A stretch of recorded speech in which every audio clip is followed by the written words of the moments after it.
日前，美国陆军部长沃姆斯对外表示，有意在与日本自卫队联演时出动陆基低空中导系统。舆论普遍认为，美陆军试图复制在菲律宾的老套路，在演习结束后将低空系统部署日本。那么，低空系统一旦部署日本，将对地区安全局势造成多大影响？为何说与俄乌冲突存在联系？本期节目，评论员陈曦、张学峰共同在线深入解读。马上掌握最新消息。近日，美国陆军部长克里斯汀·沃姆斯透露，他与日本防卫大臣木原忍讨论了让配备低空中导系统的美陆军多域特遣部队参与美日联演的可能。有观察指出，美陆军这是要将低空中导系统部署到日本，这将是美国第二次在亚太部署此前被中导条约禁止的武器系统。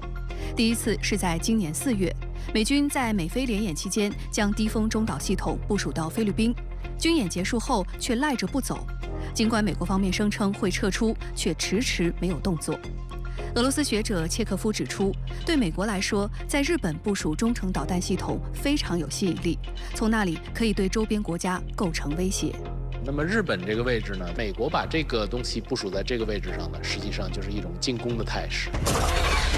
美军试图在日本部署低空中导系统的消息备受关注，这是不是美国在调整西太军力部署，以增加远程进攻能力呢？那么低空中导系统到底有怎样的威力？一旦部署日本，会对地区安全局势造成多大影响呢？低风源自古希腊神话中能喷火的怪兽，美军以此命名的陆基中程导弹系统听起来颇具威力，但实际上低风系统不过是将战斧和标准6这2种成熟的导弹集成在同一辆发射车上。其搭载的 MK70远征发射系统，实质上是美国海军 MK41垂发系统的简化陆基版本。也就是说，低风并不是什么新的武器，而是美军在其已有武器系统的基础上做的一个3拼速成套餐。被认为是美国陆军和其他军种搞竞争抢军费的产物。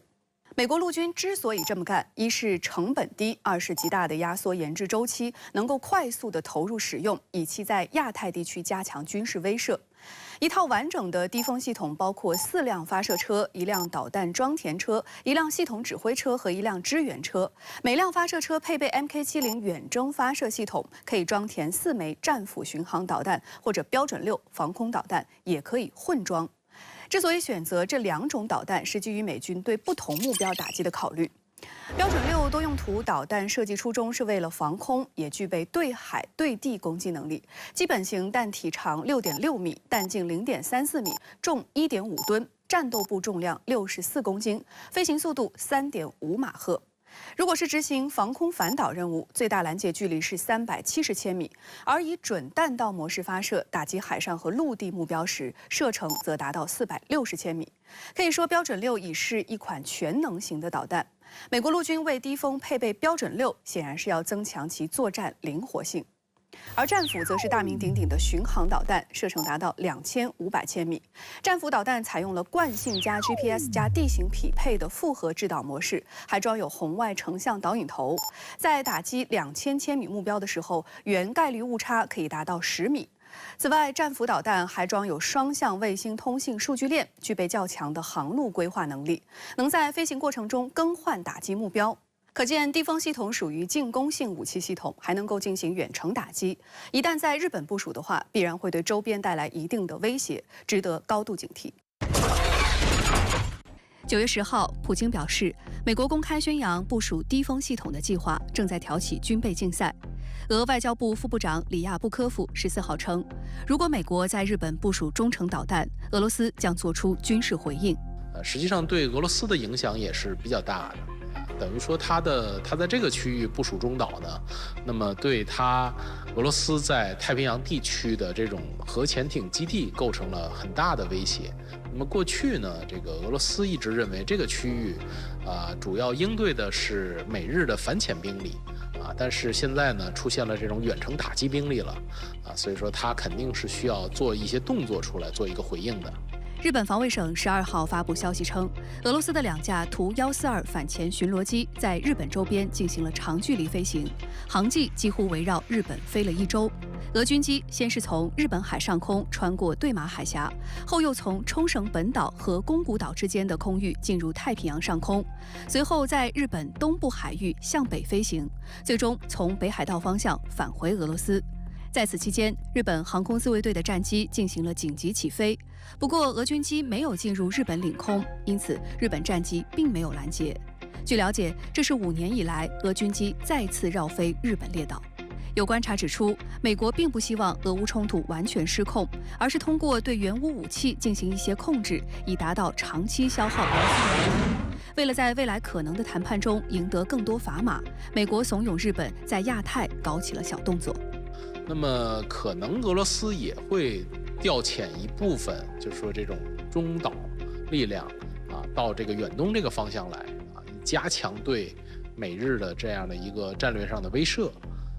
甚至乎呢，它有可能会把一些像这个核潜艇之类的前出，那么做一些威胁性的动作这个以用来平衡美日在这个区域部署中岛的这么一个动作。日前，乌克兰总统泽连斯基频频向美西方国家喊话，敦促其对乌使用远程武器松绑，以打击俄境内纵深目标。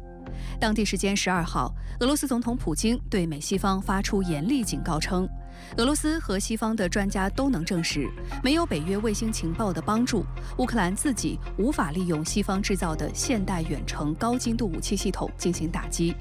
更关键的是，只有北约军人才能操作这些导弹系统执行任务，乌军没有能力办到。因此，这不是有关是否允许乌方使用远程武器打击俄境内目标的问题，而是北约是否决定直接参与军事冲突与俄罗斯交战的问题。这是普京就美西方解除援乌武器使用限制的最新表态。俄罗斯驻美国大使安东诺夫透露，有几名美国前官员立刻打电话给他，要求他解释这些声明背后的实际含义。安东诺夫称：“我只是做了简单回答，不要玩火。”俄方亮明态度后，美国总统拜登13号与英国首相斯塔默举行会晤，两人宣布会推迟做出关于允许乌克兰向俄境内发射美西方提供的远程导弹的决定。同一天，意大利表示不允许乌克兰使用意方提供的武器打击乌境外目标。14号，德国重申不会向乌克兰提供金牛座远程巡航导弹，因为以乌克兰的能力是无法做到对俄罗斯本土进行远程打击的。乌克兰使用本国生产的远程无人机对俄罗斯本土进行打击。俄罗斯虽然明知道有北约强大的情报、导航、控制、通信能力支持，但还是忍下了强烈报复美西方的冲动。因为俄罗斯尽管就此指责美西方提供帮助，但美西方就是梗着脖子不认账。反正无人机是乌克兰的，俄罗斯也不好对美西方发飙啊。但是如果是西方的远程武器打击俄罗斯本土那就会被俄罗斯抓到很多实锤证据的，美西方无法抵赖，所以美西方权衡再三，目前采取了退缩态度。短片中提到，美军故伎重演，计划派出低风系统参加与日本自卫队的联合军演，达到将这款陆基中程导弹系统部署到日本的真正企图。张先生，此举会对周边安全局势造成怎样的影响呢？这表明美国在第一岛链部署陆基中岛问题上呢，打算采取切香肠的策略。它对俄罗斯的远东地区，包括对东北亚地区的影响，我想呢是渐进式的。未来呢部署到日本之后呢，可以威胁到俄罗斯的远东地区，包括覆盖整个的朝鲜半岛。但是我们也要看到，它部署低风的话，数量会比较少，1、2个连，它的打击能力是比较有限的。发射一些战斧巡航导弹的话，像一些大国是有能力对它进行拦截的，所以呢，它部署在日本，它不会产生立竿见影的效果。但是说，如果说它下一步增大部署的规模，不仅仅是1、2个连，会部署更多的低风系统，那么它进行饱和打击的话，对方拦截难度会比较大。此外呢，它未来也有可能部署高超声速导弹，比如说陆军正在研发的远程高超声速武器，它的射程达到2700公里，而且呢速度很快，突发能力很强，会对别国的战略目标构成危险。而且呢，它的覆盖范围会进一步的扩大。那么到最后，也不能排除它为这些陆基中岛部署核弹头的可能性。所以呢，相关国家要必须对它进行相关的强力的反制要保持这种高度的警惕。日前，俄海军开启大洋2024战略演习，是30年来最大规模的海上军演。400多艘军舰、潜艇在多个水域进行导弹实射，展现军事威慑力。那么，俄罗斯此举意在向西方发出怎样的信号？北约也将展开12场军演，演习地点将俄西部几乎包围。双方针锋相对，是否在为直接冲突演练新战法？根据俄罗斯国防部发布的消息，俄军9月10号至16号举行大洋2024战略演习，参演兵力包括潜艇在内的400多艘军舰、125架飞机和9万多名官兵。此次演习由俄罗斯海军总司令莫伊谢耶夫指挥。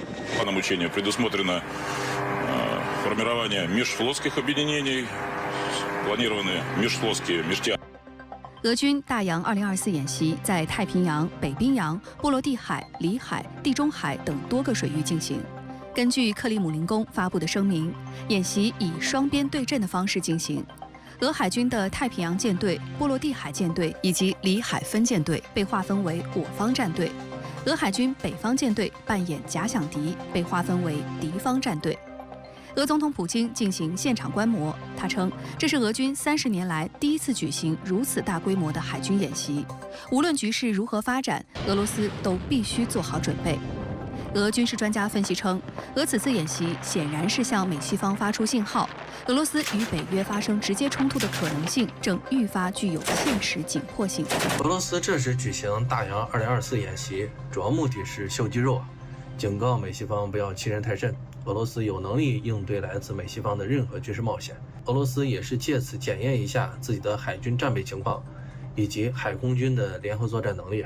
俄防长别洛乌索夫称，此次演习的内容包括在海上击退潜在敌人的大规模进攻，打击对方无人水面艇、无人机，保护海军基地等，还测试了部队在海上的独立行动能力。演习中，俄海军演练了实弹射击、模拟战斗场景、协调多兵种联合行动等科目。其中，外界最关注的是导弹齐射展示的巨大威力。近年来，俄罗斯海军服役的水面舰艇，虽然普遍都是轻型护卫舰和小型导弹舰，但是这些舰艇装备的导弹却是远程的，包括口径远程对陆攻击巡航导弹、缟玛瑙远程超声速反舰导弹，具备战略打击能力。从公开的军舰、潜艇和岸防导弹齐射的画面，可以看出俄罗斯意图向世界展示其海军强大的作战能力。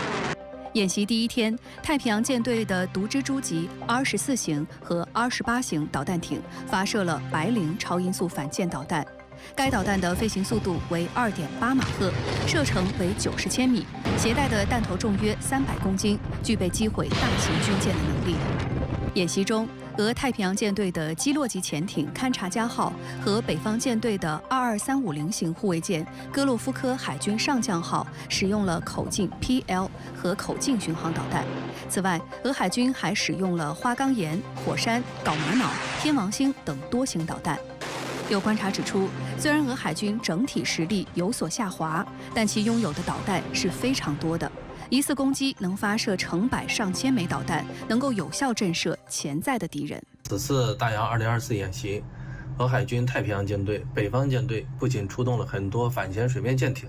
而且还罕见地出动了大批图142、1238反潜巡逻机，以海空综合反潜力量进行了搜索潜艇和打击潜艇的演练。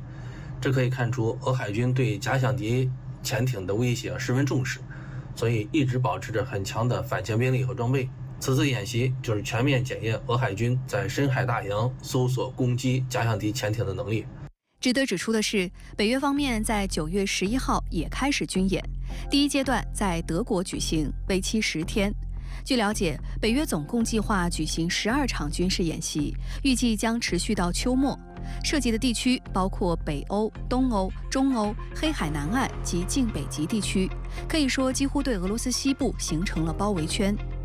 俄大洋2024战略演习与北约相关演习几乎在同一时段举行。对此，俄总统新闻秘书佩斯科夫表示，这种情况经常发生。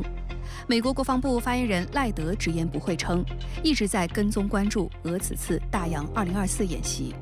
俄罗斯大洋2024海军战略演习与北约军演在时间上的重叠不是偶然的，是双方对抗日趋激烈的表现。从俄乌冲突爆发之后，北约针对俄罗斯的大规模军演就呈现出增加之势，特别是在波罗的海。随着芬兰和瑞典先后加入北约，使得北约在波罗的海对俄罗斯占据了十分明显的优势。这次大洋2024演习的一个重要区域就是波罗的海。可以毫不夸张地说，波罗的海现在已经成为北约和俄罗斯较劲儿的核心海区。在俄乌冲突持续升温的情况下，俄海军举行大洋2024战略演习，是30年来最大规模的海上演习。那张先生，对于这场演习，您有怎样的观察呢？把俄罗斯现代海军从大舰到小艇，从水面战舰到潜艇加到一块儿，也就400艘。这意味着呢，整个俄罗斯海军都被调动起来了。海洋系列、大洋系列是苏联海军在上世纪70年代和上世纪80年代进行的大规模演习的代号。当时呢，正好是苏联海军比较辉煌的年代。这个时候呢，用大洋、海洋作为它的代号，我想呢也表现出俄罗斯海军重振雄风的这样的一个意愿。第二点呢，我觉得西方实际上有些小看俄罗斯海军，包括在对乌援助问题上不断的向俄罗斯这个施压，不断的清香肠。在这种情况下呢，我觉得俄罗斯海军这时候展示自己的实力，也是在警告西方，虽然我的实力可能不及北约，但是俄罗斯海军有能力重创美西方的海军，有能力给他们制造很大的麻烦。根据俄国防部的消息，俄海军此次演习的重头戏之一涉及高精度武器和先进武器等内容。那陈先生，俄海军在这次演习中祭出了哪些杀手锏？俄罗斯它使用了这个高精度的武器尤其是各种的导弹武器。这里面呢，首先是包括这样打击作战里面的使用各种的导弹武器，尤其是对地面目标这些这个目标进行这种纵深的打击，可以在战役层面达到它既定的任务目的。那么像这个口径巡航导弹以及呢更加先进的这个3M2锆10高超音速这个打击导弹，那这些导弹呢是从这个海上平台，尤其是它的水面舰和潜艇上发射的，所以呢这些导弹相关的演训科目呢也在这次演习中呢有体现。它的这个大型的导弹艇还发射了这个对舰导弹。那么另外呢，它的20380型和20385型的护卫舰呢使用了这个防空导弹，就是拦截它的这个反舰导弹。那这一系列这个海上演训科目呢，实际上是比较复杂的，但是呢也是比较贴近实战的。对于它的高精度导弹武器的使用这一方面肯定是有提高有巩固。俄大洋2024演习在多个关键水域进行，包括太平洋、北冰洋、波罗的海、里海和地中海。那张先生，您认为俄罗斯如此安排是出于什么样的考量呢？首先呢，它的相关演习区域呢是它4大舰队，包括它的里海分舰队的主要的责任区，所以呢，相关演习区域是它的主要的舰队的活动区域。第二点呢，相关海域也是俄罗斯重点关注的海域，是和它的国家安全密切相关的，也是它的利益所在的海域。你比如说，这个北海舰队面对的北冰洋，那么在瑞典加入北约之后呢，那么北极地区所有的国家，那么除了俄罗斯就是北约国家。北冰洋从之前的缓冲区变成了双方争夺的焦点，成为了一个博弈区。你像双方，特别是美国和俄罗斯的弹道导弹通过北极上空通过是比较近的空域，包括他们的这个核潜艇也在北极冰盖下活动，所以呢，俄罗斯海军它必然要争夺北冰洋的控制权，显示它在北冰洋的存在，包括在太平洋方向，不仅美国对它施加压力，你像日本最近也在大力的发展海上力量。那么在这种情况下呢，俄罗斯海军必然也要在太平洋方向显示存在，包括在这个地中海海域，它濒临中东，那么它南部呢就是非洲，俄罗斯呢在中东，在这个叙利亚有驻军，在非洲呢也有这个密切的经贸往来啊，有它的利益，所以它在相关海域呢进行这样的演习。在俄大洋2024演习中，包含了大量涉及多兵种、多区域的联合行动内容。那陈先生，这体现出俄海军怎样的综合作战能力？